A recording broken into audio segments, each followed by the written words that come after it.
Lovely to meet you all, and it's been really inspiring, I have to say. The National Youth Arts Trust was set up in 2013 by Fiona Laird, who is a theatre director and writer.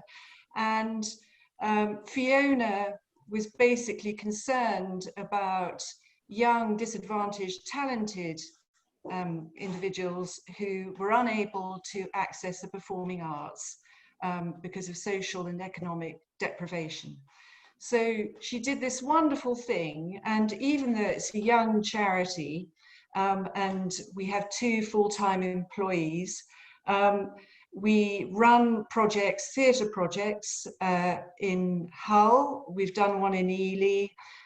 We have a bursary scheme which is national, and anybody can apply, and this is for young people. They can apply direct to us for funding of up to £1,000 to help with everything from auditions to classes, lessons, equipment, everything, to ensure that they have access to the arts. So, you know, now I think particularly this year when everything's being driven online, now more than ever, I think the arts are so important because, I mean, for well-being, as well as having these sort of cultural hubs and collaborative communities where people work together. So this is what we're all about.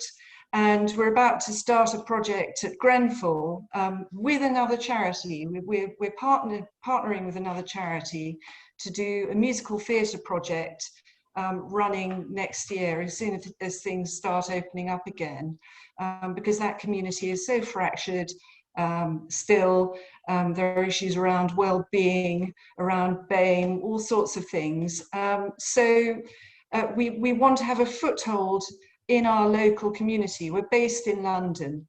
So this is what we're all about. But I think where we struggle is that, you know, we are so focused on actually keeping everything going, keeping the show on the road, that we actually don't have an awful lot of time or resources to think about partnerships. Although we have some excellent partnerships with Lambda, with RADA, we've worked with Instagram, but at the same time, we have not really had time to focus on how we can collaborate with corporates and have more giving in kind, and have relationships with people who have a real passion and interest in the arts. So we'd welcome any help, any advice.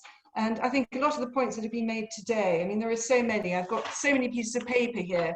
I'm going to have to kind of write it all down afterwards. But I think this thing about aligning strategically and also not promising more than you can deliver, those are very interesting and important points. So thank you very much indeed. Yeah, thank you, Jo. That's great to hear from you. And I'm sure we have some people on the call who are inspired by the arts and might very well like to get involved. So